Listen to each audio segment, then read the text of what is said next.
Jesucristo, el Verbo viviente, es el único medio de salvación. Él es el centro del pensamiento de nuestra vida, la fuente y la autoridad de la doctrina.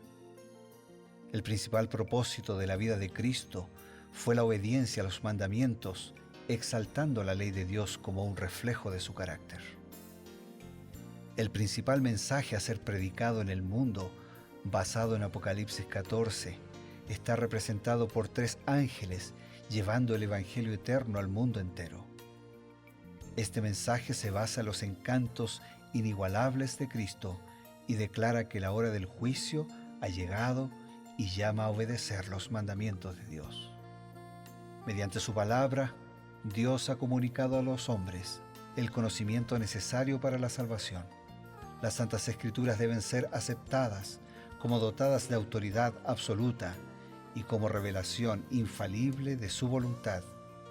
Y aunque el canon de las Escrituras inspiradas está cerrado, el Espíritu Santo continúa iluminando, amonestando y confortando al pueblo de Dios a través del testimonio de Jesús, el Espíritu de profecía. El camino a la vida se traza a través de un camino angosto que debe ser recorrido con confianza a las promesas que Dios dejó a hombres y mujeres fieles que dedicaron sus vidas hasta la muerte por el Evangelio eterno. Los fundadores de la Iglesia soñaron con el día en que la revelación sería una realidad en sus vidas. Miraron con los ojos de la fe a aquel día glorioso cuando finalmente la promesa sería cumplida en la venida magistral de Jesucristo a esta tierra para recompensar a cada uno según sea su obra.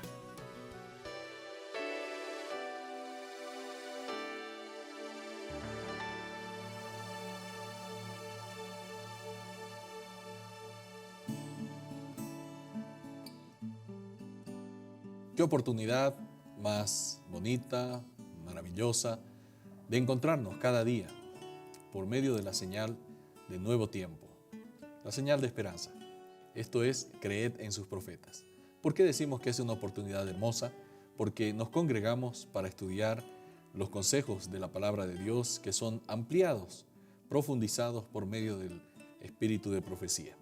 Este espíritu que guió a los profetas de la antigüedad y que llega hasta nuestros días en la persona de Elena White. Por esto estamos aquí juntos con el pastor Bruno Razo y comenzamos ya nuestro programa. ¿Qué tal, pastor? Estamos contentos y agradecidos a Dios y nos movemos con la premisa bíblica de que creyendo en Dios estamos seguros y creyendo en sus profetas somos prosperados.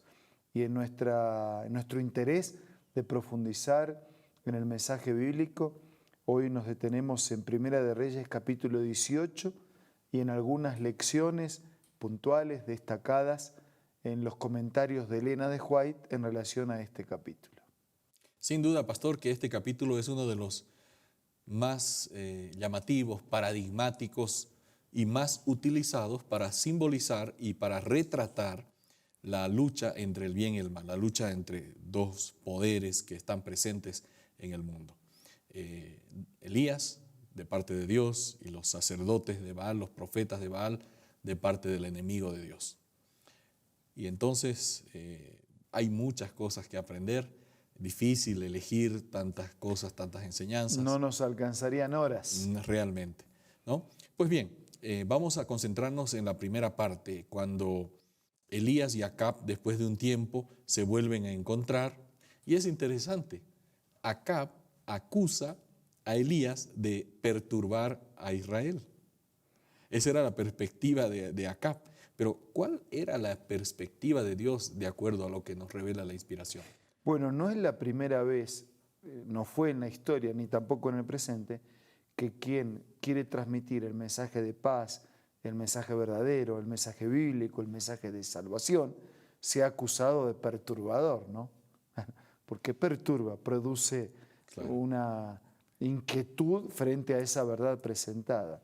Pero Elena de White, comentando en Profetas y Reyes, página 102, dice: en las primeras palabras que alcanzaba a balbucear, ¿eres tú el que alborotas a Israel?, revelaba inconscientemente los sentimientos más íntimos de su corazón. Acab sabía que se debía a la palabra de Dios que los cielos se hubiesen vuelto como bronce, y sin embargo procuraba culpar al profeta de los gravosos castigos que apremiaban la tierra. O sea, a ver, Acab no tenía coraje de decir que Dios era el culpable. Claro. Entonces suavizó sus sentimientos interiores echándole la culpa al profeta de Dios. El profeta de Dios no hace otra cosa que transmitir el mensaje de Dios. Así que de todas maneras quedaba al desnudo su posición, estaba culpando a Dios. Sin duda. Pero quien quiere atacar a Dios y no puede, termina atacando al Hijo de Dios. Esta es una estrategia del enemigo. Por eso el Apocalipsis dice con toda claridad que cuando el enemigo no pudo con Jesús, se dedicó a atacar la iglesia. Claro. Cuando no puede con el Señor, entonces ataca a los hijos del Señor. La declaración continúa para decir de esta manera: es natural que el que obra mal tenga a los mensajeros de Dios por responsables de las calamidades que son el seguro resultado que produce el desviarse del camino de la justicia. O sea, no era Dios el culpable y tampoco era el mensajero, el profeta. El culpable era el mismo Acab, pero siempre el culpable refleja, proyecta su culpa en otros.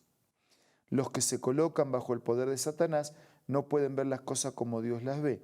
Cuando se los confronta con el espejo de la verdad, se indignan al pensar que son reprendidos.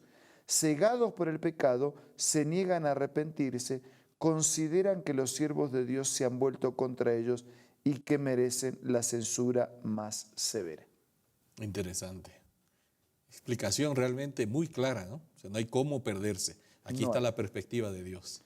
No hay cómo perderse. Esa es la perspectiva de Dios, y entonces queda absolutamente claro que no era el profeta ni era Dios el que perturbaba a Israel, sino que quienes perturbaron a Israel, Acab y otros, eran los que se oponían, los que eran indiferentes, rebeldes, los que no querían aceptar la voluntad de Dios para su vida. La historia continúa y nosotros vemos la confrontación de Acab ahí en el Monte Carmelo. Podríamos extraer muchísimas lecciones, pero preferimos concentrarnos en la lección espiritual que se desprende de este episodio, que obtenemos los creyentes actuales de esa actuación de Elías en el Monte Carmelo. ¿Qué nos dice Elena White? Bien, en el libro Conflicto y Valor, página 209, leemos: Dios quería que su honor fuese exaltado como supremo ante los hombres y que sus consejos fuesen confirmados a la vista del pueblo. El testimonio del profeta Elías sobre el Monte Carmelo constituye un ejemplo de alguien que se puso completamente de parte de Dios y de su obra en la tierra. Sea hoy manifiesto que tú eres Dios en Israel, que yo soy tu siervo y que por mandato tuyo he hecho todas estas cosas. Respóndeme, Jehová. Ruega, respóndeme.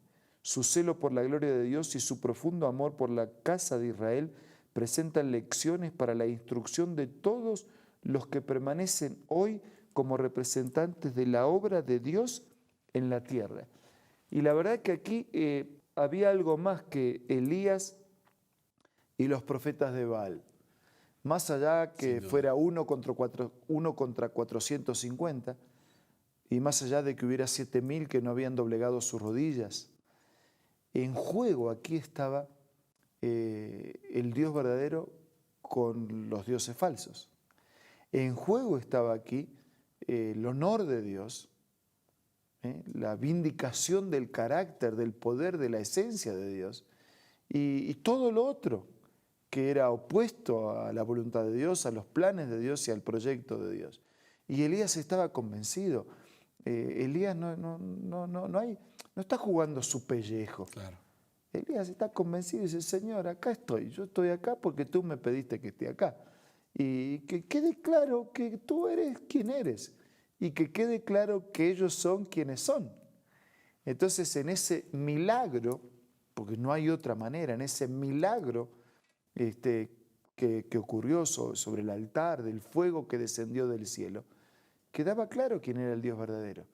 Porque por otro lado ellos también invocaban a sus dioses, ellos también hacían fuegos y pasaban incluso a hijos al sacrificio. Y Elías parece que tiene una actitud soberbia, ¿no? Porque se le hace un poquito más difícil a Dios, ¿no? Pero no es que se le hace más difícil a Dios porque moja aquel lugar. Lo que Elías quería asegurarse, que no quedaran dudas, que hubo una trampita, que alguien, digamos en vocabulario de hoy, tiró un fósforo, ¿no? Que no había cómo, eso estaba empapado de agua que chorreaba como un río. Entonces, Señor, aquí estoy. Aquí está en juego tu esencia, tu carácter, tu providencia. Está en tus manos, lo que tú quieras. En juego estaba saber quién era realmente el Dios verdadero en Israel. Habían aparecido muchos dioses por la acción de Jezabel, pero me gusta mucho esa parte de la oración de Elías cuando dice, sea hoy manifiesto que tú eres el único Dios en Israel, ¿no? Y por esa fe, esa confianza viene la respuesta de Dios. Claro, o sea, él no tenía miedo a su pellejo, pero estaba en juego su pellejo, porque si no había respuesta de Dios, él quedaba como un impostor. Claro. ¿Qué habrían hecho con él? Podemos imaginarlo.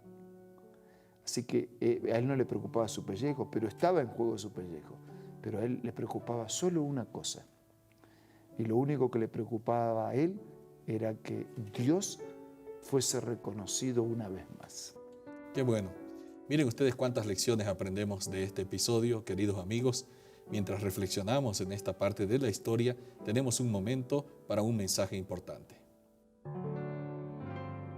Hola, hoy vamos a leer una cita acerca de la verdadera educación. La verdadera educación significa más que la prosecución de un determinado curso de estudio. Significa más que una preparación para la vida actual. Abarca todo el ser y todo el periodo de la existencia accesible al hombre. Es el desarrollo armonioso de las facultades físicas, mentales y espirituales. Prepara al estudiante para el gozo de servir en este mundo y para un gozo superior proporcionado por un servicio más amplio en el mundo venidero. Esta cita puedes encontrarla en el libro La Educación, escrito por Elena G. de White. Te invito a que puedas ser parte de tu biblioteca personal. Adquiérelo visitando ahora mismo la página www.aces.com.ar o también puedes descargar la aplicación del App Store o del Play Store. Retornamos, amigos, para presentarles una invitación nuevamente para nuestra vida. Yo quería decirles para terminar que ustedes y yo y todos los días también somos testigos de un escenario de la lucha entre el bien y el mal, de un Dios que quiere ser soberano en nuestra vida, proveyéndonos todas sus bendiciones, y de un enemigo que también quiere manejar nuestra vida para conducirla a la destrucción. Y mi pregunta es si nosotros tendremos el coraje, la fe y el valor de Elías de confiar totalmente en Dios, en sus designios y en su providencia para nuestra vida. No nos quedemos con la pregunta. Mejor vamos a ofrecerle a Dios nuestra respuesta. Señor, hablamos contigo a través de la oración para pedirte, como aparece en la Biblia, que nos des ese espíritu de Elías, de confianza, de dependencia, de absoluta identificación con tu palabra, con tu soberanía, con tus promesas, que podamos permanentemente, con convicción, creer en tu palabra, jugarnos al poner nuestra vida de tu parte y de tu lado, y que en tu amor nos proveas lo que necesitamos para hoy, pero también nos proveas la promesa y la seguridad de una vida para siempre. Quédate con todos nosotros, oramos agradecidos y necesitados en el nombre de Jesús. Amén. Amén. Esto ha sido Creed en sus profetas. Nuestro reencuentro está marcado para el día de mañana con la bendición de Dios. Hasta entonces.